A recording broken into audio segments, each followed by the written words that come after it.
ou sinon c'est une mesure extrême. Bien, voilà. Et nous passons à la seconde thématique, au second sujet, mise en œuvre du chronogramme de la transition. Tout le monde le sait, c'est un chronogramme qui a été obtenu cabinet Fofana sur la base de ce qu'on a appelé compromis dynamique. Et la CEDEAO s'est engagée à aider la Guinée à mobiliser des fonds. Maintenant, une chose est d'annoncer l'intention, la volonté d'aider la Guinée à mobiliser les fonds nécessaires pour la mise en œuvre du chronogramme. L'autre chose est de savoir, est-ce que cela est contraignant pour la CEDEAO?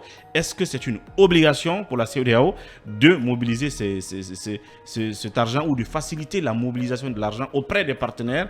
Parce que le lundi, Mori Kondé, donc à la tête du comité de suivi et évaluation, a fait la situation et à la fin, on se rend compte qu'il continue à mettre la pression sur la CEDEAO pour qu'elle se bouge. Sinon, cela pourrait être rédhibitoire, n'est-ce pas, à l'atteinte des objectifs de ces 2 ans. Qu'est-ce que vous en dites? Oui, dans le chronogramme qui a donc été coédité par la CEDEAO et la Guinée et qui a donc été avalisé par la conférence des chefs d'État, en faisait une exigence de la part de la CEDEAO de travailler à ce que la Guinée puisse financer donc son chronogramme. Qui dit les 10 points, du chronogramme, c'est faire donc les bons offices près des PTF pour pouvoir financer donc ce processus-là. Mais il y a un bémol à cela. Le bémol étant que, si vous avez remarqué, la conférence qui a suivi après, la CEDEAO s'était désolée de l'unilatéralité par laquelle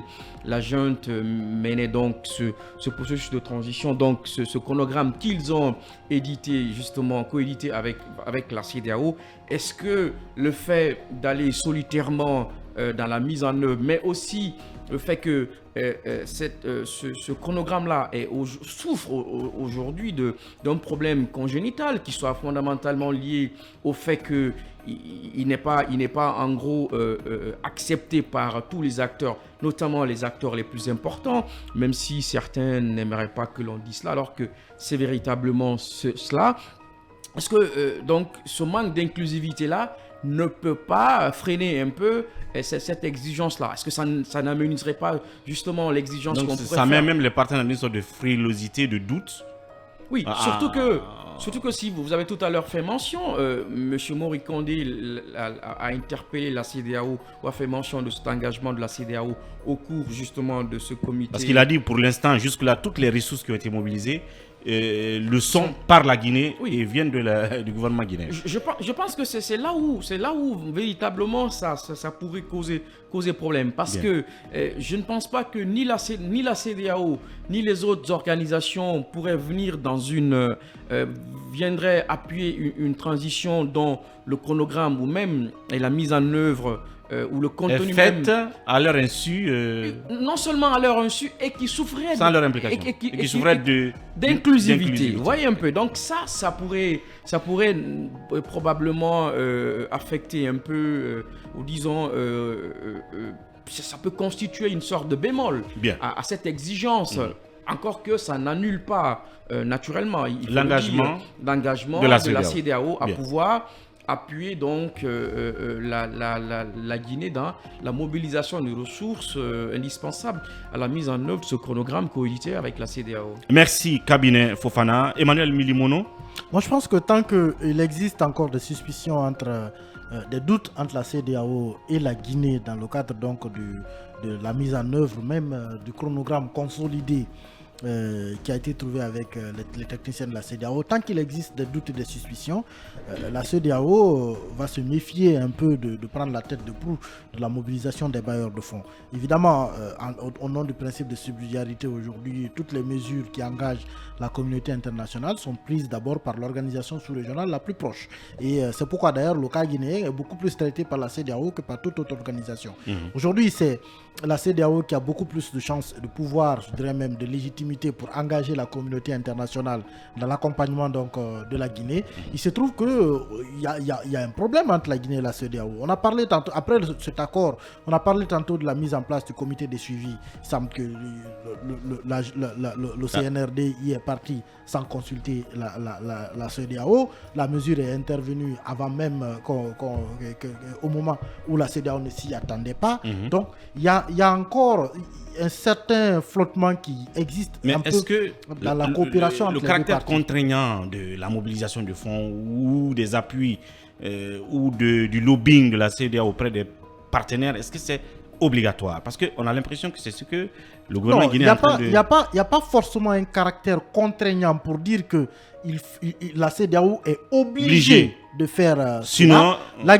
La Guinée peut lever des fonds. Bien. Elle peut lever des fonds. Et Sauf que quand elle s'engage dans un processus de ce genre, il y a un problème de confiance et de crédibilité auquel elle va se buter. Et cette confiance et cette crédibilité, c'est là où intervient justement la CEDEAO en tant qu'institution sous-régionale la plus proche Pour faire le lobbying. pour apporter une certaine garantie Bien. à ce que la Guinée pourrait demander aux pays étrangers, aux institutions étrangères. Donc ici, c'est surtout l'image et en quelque sorte la bénédiction de la CEDEAO qui Bien. sont importantes pour la Guinée dans le cadre de la levée des fonds. Et qui ne semble pas être visible Pour l'instant, non. Pour l'instant. Oui, Yaya, là-dessus, vite fait. Alors, si le principe de subsidiarité existe sur le plan politique ou diplomatique, mais je pense qu'il faut aussi, sur le plan économique et financier, que cela également implique des engagements. Des engagements de la part de la CEDEAO, même s'il n'y a pas de texte clair là-dessus par rapport à cette, en tout cas, implication de la part de ces organismes, notamment la CEDEAO, dans la mobilisation des ressources pour l'organisation des élections. Mais le problème fondamental, c'est que la CEDEAO et la Guinée et l'État guinéen, en tout cas les militaires, ont des relations assez compliquées. Souvenez-vous, à plusieurs reprises, la CEDEAO a quand même fait des recommandations à la junte par rapport à l'ouverture de notre cadre de dialogue, mais cette recommandation n'a pas été suivie, elle a été complètement ignorée, et également par rapport au retour des leaders pour leur sécurité dans le pays et pour leur réintégration dans un autre cadre de dialogue, et puis dans le processus électoral tout court, de la transition tout court. Mais on voit que l'État guinéen s'ammure et Bien. dans son côté ne fait rien, n'écoute pas, mais lorsqu'il s'agit de mobiliser des fonds, là Bien. on fait un clin d'œil, on attend de la CEDEAO qu'elle soit devant, qu'elle puisse en tout cas mobiliser les autres partenaires et qu'elle fasse véritablement un effort, mais sans oublier qu'elle est dans une démarche, que la Guinée est dans une démarche unilatérale et elle n'écoute pas. Je pense que c'est assez compliqué. Bien. Et c'est comme si c'était fait par exprès. On termine là-dessus, cabinet. Non, mais il faut se féliciter déjà et dire que dans le cadre de l'appui à la transition, que un des projets qui est le programme STEP mis en œuvre par le consortium NDI et AFS financé par l'USAID est véritablement le seul projet important aujourd'hui qui vient appuyer à la transition. Bien. Et ce projet connaissait un tout petit peu un problème parce que la convention du NDI, qui est donc l'entité leader sur le consortium, n'avait pas été renouvelée, et ce qui est déjà fait. Donc il faut se féliciter que l'on ait renouvelé, que le ministère de l'administration du territoire ait renouvelé la convention du NDI, Bien. ce qui va rapidement permettre la mise en œuvre Le de dynamisme, ce programme donc, du qui est NDI. un projet de près d'une dizaine de millions de dollars, qui appuie directement la transition et le Bien. processus électoral. Voilà. Alors, chacun a une minute avant